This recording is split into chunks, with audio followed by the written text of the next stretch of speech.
तो पिछले वीडियो में हमें पता चला था कि रियो के पास ऐसी पावर है कि वो कभी भी बूढ़ा नहीं हो सकता, और ये बात उस फरिश्ते को भी नहीं पता थी जिसने उसे वहां पर भेजा था। तो कहानी अब यहाँ से आगे बढ़ती है। रियो जो सुबह सुबह समुद्र किनारे सी फूड इकट्ठा करने निकला था, वो अचानक एक टूटे हुए जहाज के मलबे से टकरा जाता है, और जैसे ही वो इस नजारे को देखता है उसे अपनी रॉबिन्सन क्रूसो वाली ट्रैवल पूरी होती हुई महसूस होती है। वहाँ पास ही एक नाव पड़ी होती है जिसके बगल में एक आदमी की लाश दिखाई देती है। वो उसकी पल्स को चेक करता और समझ जाता है कि उस व्यक्ति की आत्मा इस दुनिया से हमेशा के लिए विदा ले चुकी है। लेकिन जैसे ही वो नाव के दूसरी ओर नजर डालता है, वहां पर एक और आदमी को देखता है जो अभी भी जीवित था और सांसें ले रहा था। उसका नाम एबेल होता है। रियो राहत की सांस लेता और उसे अपने घर पर ले आता है, और यहाँ पर हमें पता चलता है कि एबेल और उसके कुछ दोस्त एक यात्रा पर निकले थे, और वो भी इसी नाव में। लेकिन तभी एक बेहद खतरनाक तूफान आ गया। उस तूफान के बीच समुद्र की गहराइयों से एक टाइटन ऑक्टोपस निकल आया और उसने पूरी नाव पर हमला बोल दिया, और उसके इस हमले से नाव के 2 टुकड़े हो गए और सभी यात्री समुद्र में डूब गए। लेकिन सौभाग्य से यह हादसा तट के काफी पास हुआ, जिससे वो लोग किनारे पर बहकर आ गए। फिलहाल रियो एबेल को, जो अभी भी बेहोश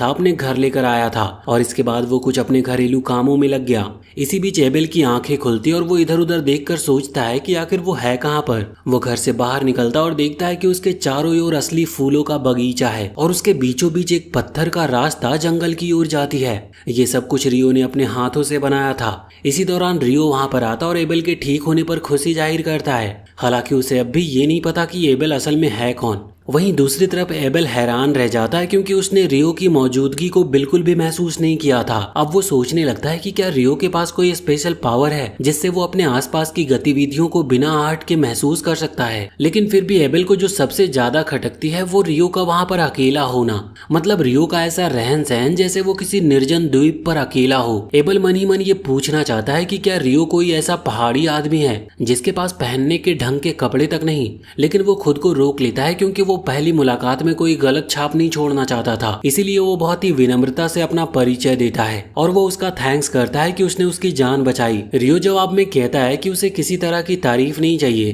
क्योंकि उसने सिर्फ इतना किया है कि उसे घर तक लेकर आया है। ये कहते कहते रियो थोड़ा गंभीर हो जाता और एबेल को ये दुखद खबर देता है कि बाकी सभी लोग इस हादसे में मारे जा चुके हैं। एबेल उसे जवाब देता है कि उनके लिए ज्यादा दुखी होने की जरूरत नहीं, और ये खुलासा करता है कि बाकी सभी लोग स्मगलर्स थे।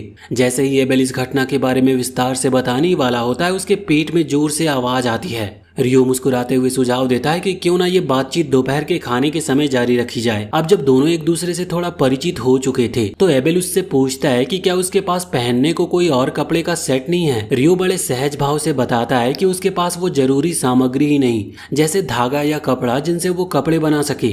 एबेल जवाब में कहता है कि रियो तो किसी पास के कस्बे से कपड़ा खरीद सकता है, लेकिन तुरंत ही उसे एहसास होता है कि रियो के पास शायद पैसे नहीं है, क्योंकि वो एक मॉन्क की तरह जीवन जी रहा था। क्योंकि एबेल तो ये भी नहीं पता कि असल में वो किस जगह पर है, और वो सिर्फ ये मानकर चल रहा है कि आसपास कोई ना कोई कस्बा जरूर होगा। तब रियो उसे पूरी हालात समझाता और बताता है कि आसपास कई मीलों तक कोई कस्बा नहीं है, और इसी वजह से उसे ऐसी जिंदगी जीने पर मजबूर होना पड़ा है। एबेल रियो से पूछता है कि वो अपने खाने पीने का इंतजाम कैसे करता है, तो रियो जवाब में जब ये बताता है कि वो वाटर मैजिशियन है, तो एबेल पूरी तरह से चौंक जाता है, क्योंकि उसकी जानकारी के अनुसार सेंट्रल प्रोविंस में सिर्फ 50% लोग ही जादू का इस्तेमाल कर सकते हैं। ये सुनकर रियो थोड़ा परेशान हो जाता है, क्योंकि एंजल माइकल ने उसे बताया था कि सिर्फ 20% लोग ही जादू चला सकते हैं। अब एबेल कुछ जांचना चाहता था। वो रियो से रिक्वेस्ट करता है कि वो उसे फिर से जहाज के मलबे तक लेकर चले। जब वो वापस समुद्र किनारे पहुंचते हैं, तो चौंकाने वाली बात ये होती है कि वहाँ कोई भी लाश नहीं होती।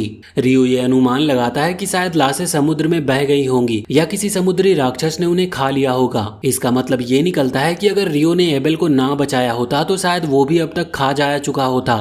इस बात से एबेल खुद को और भी ज्यादा कर्जदार महसूस करता और कहता है कि भले ही वो दोनों अजनबी हैं, लेकिन रियो एक सच्चा दोस्त है। एबेल फिर उस जहाज के मलबे को खंगालता है, लेकिन वो चीज उसे नहीं मिलती जिसके लिए वो वहां पर आया था। इसीलिए अब वो अपने अगले कदम का प्लान बदलता और तय करता है कि अब वो उत्तर दिशा में स्थित टाउन ऑफ लॉन जाकर अपने दोस्तों से मिलेगा। वो रियो को भी अपने साथ चलने को कहता है, ये कहते हुए कि उसे एक मार्गदर्शक की जरूरत है, क्योंकि उसे नहीं पता कि लॉन कहाँ पर है। लेकिन रियो को भी इस स्थान के बारे में कोई जानकारी नहीं थी, लेकिन फिर भी वो एबेल का गाइड बनने के लिए तैयार हो जाता है और कहता है कि वो कल यात्रा शुरू करेंगे क्योंकि उसे कुछ तैयारियां करनी है। एबेल ये मान लेता और दोनों इस फैसले पर हाथ मिलाते हैं। शाम को रियो अपने इस पहाड़ी जैसे जीवन को अलविदा कहता और जंगल की ओर निकलता है। वो डुलाना से भी विदा लेने के लिए उसके पास जाता है और उससे कहता है कि वो कल रवाना होने वाले हैं, लेकिन एक दिन जरूर लौटने का वो उससे वादा भी करता है। वो अपने गुरु के प्रति आभार प्रकट करता है और एक आखिरी बार उसके साथ प्रैक्टिस युद्ध करना चाहता था। वो दोनों अपनी पूरी ताकत से लड़ते हैं और एक लंबे युद्ध के बाद दुल्हाना ही विजयी होता है। अब जब विदाई का समय आता है तो दुल्हाना रियो को एक लास्ट गिफ्ट देता है। वो गिफ्ट एक मेन कैरेक्टर के आउटफिट जैसा था और दुल्हाना रियो के आने वाले अगले जीवन के लिए बेस्ट ऑफ लक भी कहता है। अगली सुबह रियो अपने नए कपड़े में एबेल के साथ उत्तर दिशा की ओर ट्रैवल पर निकल पड़ता है और अपने इस वीरान से जीवन को हमेशा के लिए छोड़ते हुए वो आगे बढ़ता है। रास्ते में उन्हें एक जंगली सूअर मिल जाता और एबेल स्थिति को संभालने के लिए आगे आता है। भले ही वो जादू नहीं जानता, लेकिन वो अपनी स्वॉर्ड स्किल का इस्तेमाल करते हुए अपनी चालों को तेज करता है और एक ही बार में उस सूअर को मार गिराता है। जंगल इतना घना और बड़ा था कि ऐसा लगता है जैसे वो कभी खत्म ही नहीं होगा। उस रात उन्हें एक बड़े पेड़ के नीचे अपना कैंप लगाना पड़ता है। अगली सुबह वो अपनी यात्रा फिर से जारी रखते हैं और वो एक तालाब के पास पहुंचते हैं जहां वो दूर पानी में एक लिजार्ड मैन कपल को उनके निजी पल में देखते हैं। एबेल उनसे कोई लड़ाई नहीं करना चाहता था, ये कहते हुए कि लिजार्ड मैन आमतौर पर बहुत ताकतवर होते हैं, इसीलिए वो एक मोड़ लेकर अलग रास्ता पकड़ लेते हैं। हालांकि यहाँ पर रियो अपने डिटेक्शन स्किल का उपयोग करते हुए महसूस करता है कि कुछ प्राणी उनकी ओर तेजी से दौड़ रहे हैं। उसे शक होता है कि शायद लिजार्ड मैन ने उन्हें देख लिया है। एबेल रियो से कहता है कि वो उसके पीछे रहे, लेकिन रियो मना कर देता है क्योंकि वो सुन सकता था कि कई दुश्मन के कदम उनके नजदीक आ रहे हैं। एबेल को लगता है कि रियो की जादू की शक्ति तब तक बेकार है जब तक उसके पास कोई मैजिक स्टाफ ना हो, लेकिन वो हैरान रह जाता है जब वो देखता है कि रियो को ना तो स्टाफ की जरूरत है और ना ही कोई स्पेल चैंट की। वो बिना इन चीजों के भी जादू चला सकता है। एक झटके में रियो कई बर्फीले क्रिस्टल यानी कि आइस क्रिस्टल को समन करता है और उनके चारों ओर से आ रहे लिजार्ड मैन की ओर फेंक देता है। एक ही पल में वो चारों लिजार्ड मैन खत्म हो जाते हैं और कुछ ही सेकंड्स में वो पूरी लड़ाई खत्म हो जाती है, और वो भी बड़े ही आसानी तरीके से। जब रियो इन मॉन्स्टर्स को हरा देता है तो एबेल उससे पूछता है कि उसने अभी जो किया वो आखिर था क्या, क्योंकि उसने इससे पहले ऐसा कुछ भी नहीं देखा था। लेकिन रियो को नहीं लगता कि इसमें कोई खास बात थी।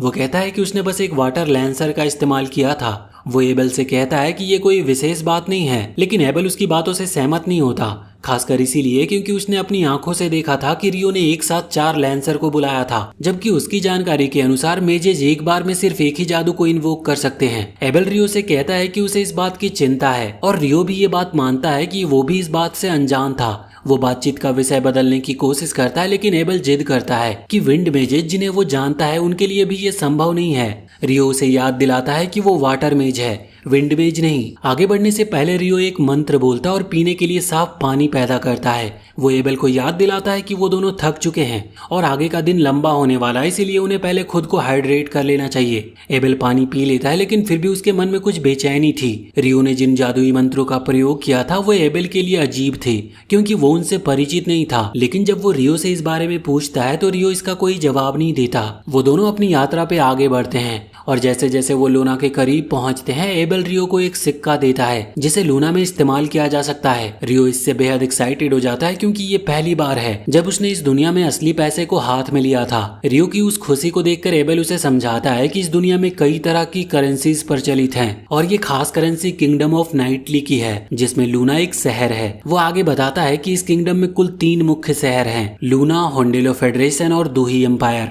जैसे ही एबेल दूही का नाम लेता है रियो अचानक रुक जाता है, जिससे एबेल को लगता है कि शायद रियो का उस शहर से कोई पुराना रिश्ता रहा हो। वो उससे जब पूछता है तो रियो जवाब में कहता है कि नहीं, ऐसा कुछ भी नहीं है। दरअसल रियो सिर्फ उस शहर के नाम से ही चौंक गया था। उसे लगता है कि ये नाम सुनने में कुछ अजीब लगता है। ये सोचकर वो हंसता है कि अगर वो उस शहर का मेंबर होता तो खुद को उस नाम से पहचान कराना उसे अच्छा नहीं लगता। उसके लिए ये बहुत अच्छी है कि वो सच में उस शहर से नहीं है। वो दोनों इस बात पर थोड़ी देर तक हंसी मजाक करते हैं और आगे बढ़ते हैं। जैसे ही वो कुछ चट्टानों के पास पहुंचते हैं तो एबेल देखता है कि एक चट्टान हिल रही है। वो तुरंत हमला करता और रियो भी उसकी मदद के लिए शामिल हो जाता है, लेकिन तभी वो समझ जाते हैं कि वो एक रॉक गोलेम के नेस्ट में घुस आए हैं। वो चट्टान बार बार खुद को जोड़कर दोबारा जीवित हो जाती थी।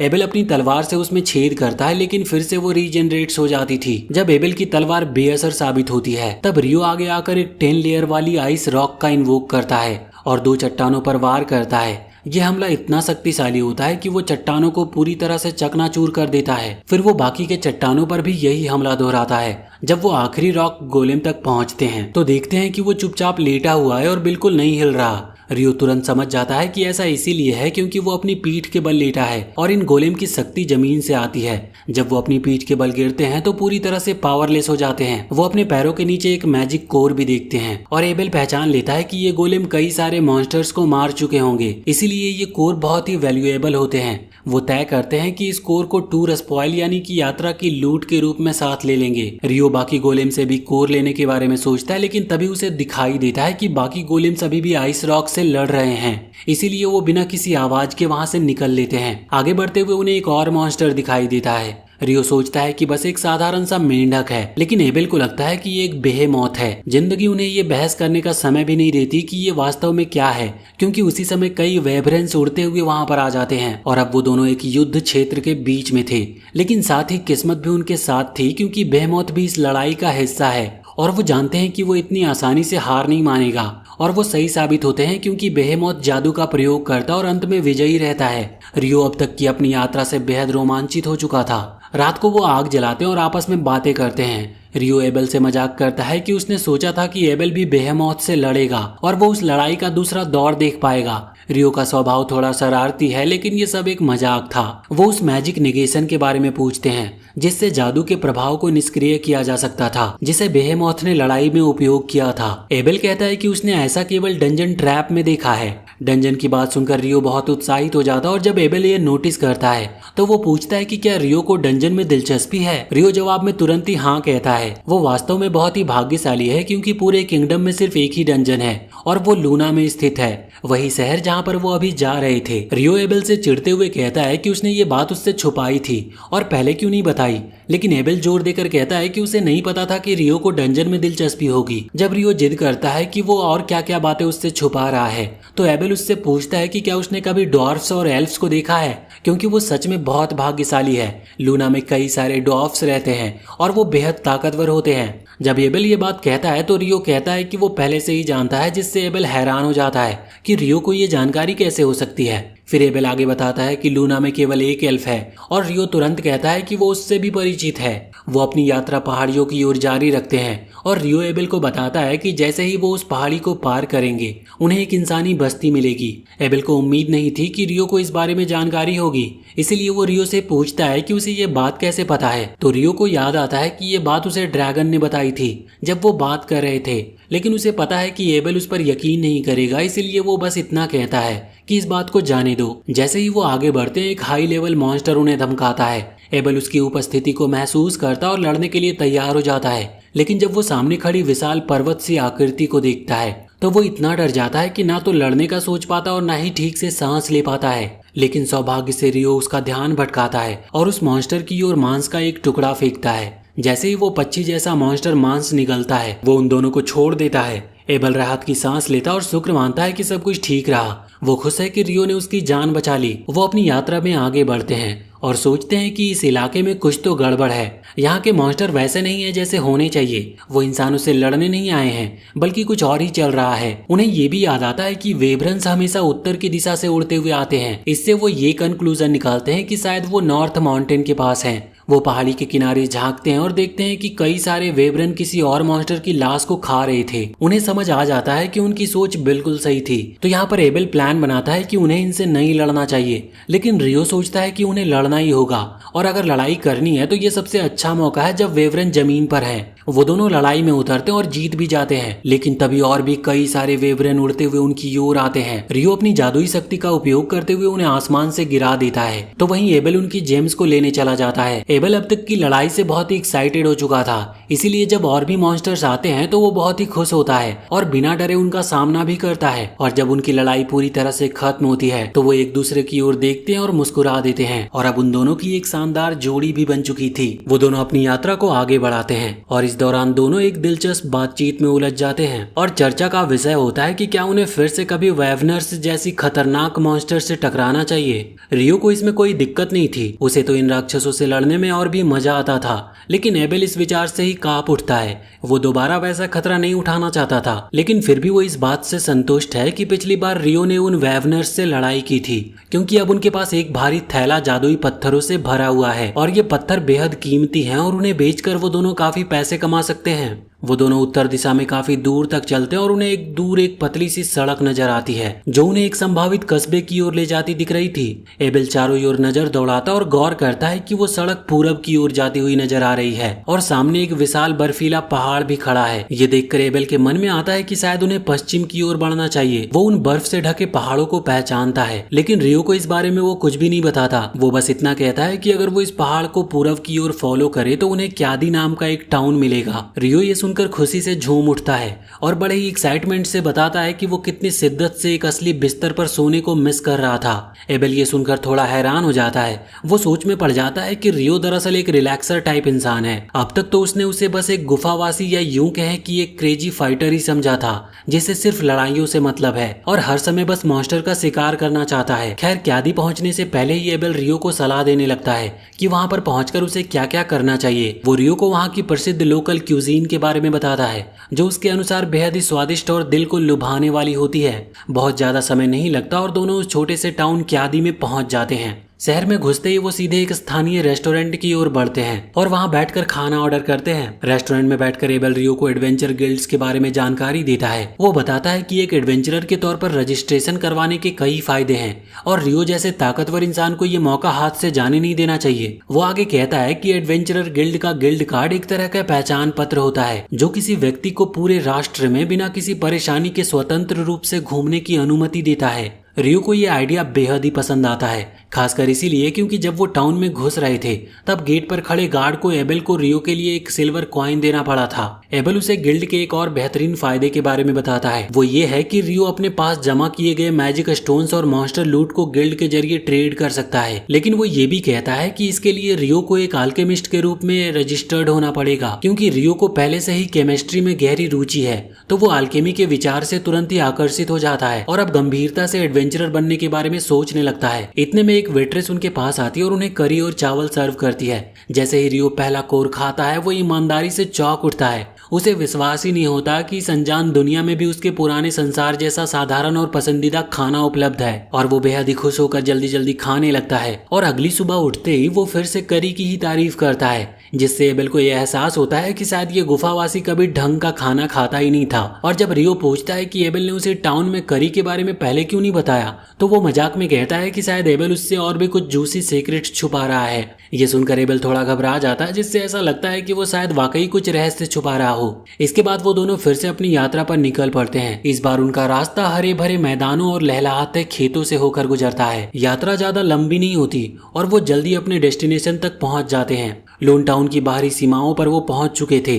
जब वो एंट्रेंस गेट के पास पहुंचते हैं तो वहां का गार्ड एबेल को देखते ही पहचान लेता है और हैरान रह जाता है, क्योंकि उसके अनुसार तो एबेल गायब हो गया था और सबने ये समझा था कि उसकी मौत हो चुकी होगी। एबेल के पास उस समय सारी बात समझाने का समय नहीं होता, इसलिए वो गार्ड को बस इतना बताता है कि रियो जो उसके साथ खड़ा है उसने उसकी जान बचाई है। वो गार्ड रियो को इसके लिए धन्यवाद कहता और बेहद उत्साह से उससे हाथ मिलाता है। चूंकि रियो अब भी एडवेंचरर के रूप में रजिस्टर्ड नहीं हुआ था, उसे शहर में प्रवेश के लिए शुल्क देना पड़ता है और एबेल एक बार फिर से उसके लिए गार्ड को एक सिल्वर कॉइन देता है। गार्ड एक बार फिर एबेल का दिल से स्वागत करता है और पूछता है कि अब आगे क्या करने वाला है वो। उस बातचीत को सुनकर रियो ये बात समझ जाता है कि एबेल इस शहर में न सिर्फ प्रसिद्ध है बल्कि काफी लोकप्रिय भी है और लोगों से अच्छे खासे संबंध हैं इसके।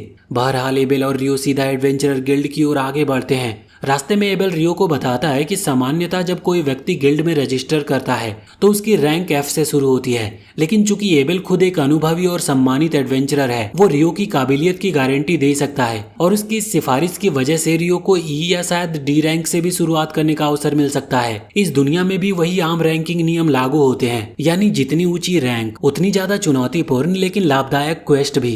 एबेल को पूरा विश्वास होता है कि रियो को शायद कभी कोई क्वेस्ट करनी ही ना पड़े, क्योंकि वो मानता है कि रियो के पास इतने जादुई पत्थर हैं कि वो उन्हें बेचकर वो बेहद अमीर हो सकता है। यहाँ तक कि एबेल ये तक कहता है कि अगर वो सारे स्टोन्स एक साथ बेच दे तो पूरी की पूरी मार्केट क्रैश हो सकती है। इसीलिए वो चाहता है कि वो पहले गिल्ड मास्टर से सलाह ले कि इस स्थिति को कैसे संभाला जाए। वो गिल्ड हॉल के अंदर प्रवेश करता और वहां पर मौजूद लोग जैसे ही एबेल को देखते हैं वो सारे खुशी से झूम उठते हैं। दर्जनों लोग उसके चारों ओर इकट्ठा हो जाते हैं, हैरानी और खुशी के साथ। सबको तो ये विश्वास ही नहीं हो रहा था कि उनका दोस्त एबेल जिंदा है और सही सलामत वापस लौट आया है। ये देखकर रियो मुस्कुरा उठता है। उसे कभी अंदाजा नहीं था कि उसका दोस्त इतना पॉपुलर भी हो सकता है। भीड़ से खुद को अलग रखने के लिए वो गिल्ड से बाहर निकल जाता और हल्की सी सैर पर निकल पड़ता है। और वहीं टहलते टहलते उसकी नजर एक एल्फ लड़की पर पड़ती है जो उसकी पोशाक को देखती है और उसमें गहरी दिलचस्पी लेती है।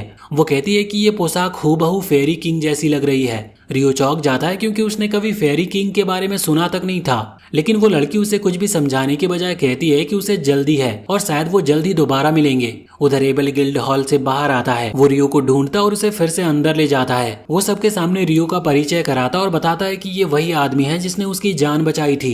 जैसे ही रियो सामने आता है वहां पर मौजूद सभी लोग उसे देखकर खुश हो जाते हैं और ईमानदारी से उसका धन्यवाद करते हैं। इस सम्मान और गर्मजोशी से भरे स्वागत से रियो के चेहरे पर भी हल्की मुस्कान आ जाती है। ये वो पल था जब उसने खुद को इस नई दुनिया में पहली बार स्वीकार किया हुआ महसूस किया था। जब सभी लोग अपनी अपनी गतिविधियों में लौट जाते हैं तब एबेल रियो को गिल्ड के रिसेप्शनिस्ट के पास ले जाता है ताकि वो रियो का रजिस्ट्रेशन शुरू करवा सके। वो रिसेप्शनिस्ट से रियो को एक डी रैंक एडवेंचरर के रूप में रजिस्टर करने को कहता है और उसे व्यक्तिगत रूप से एंडोर्स करता है। ये सुनकर रिसेप्शनिस्ट को यकीन नहीं होता क्योंकि क्रिम्सन स्वॉर्ड जैसी पार्टी से किसी को भी कभी व्यक्तिगत एंडोर्समेंट नहीं मिला था।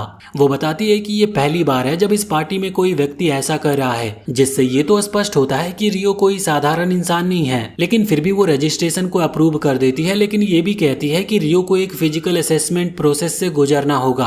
इस समय एबेल गिल्ड मास्टर से मिलना चाहता था। वो रिसेप्शनिस्ट उन्हें एक मीटिंग रूम में ले जाती है और जैसे ही वो ह्यूज जो कि गिल्ड मास्टर है उसे बताती है कि एबेल वापस आ गया है।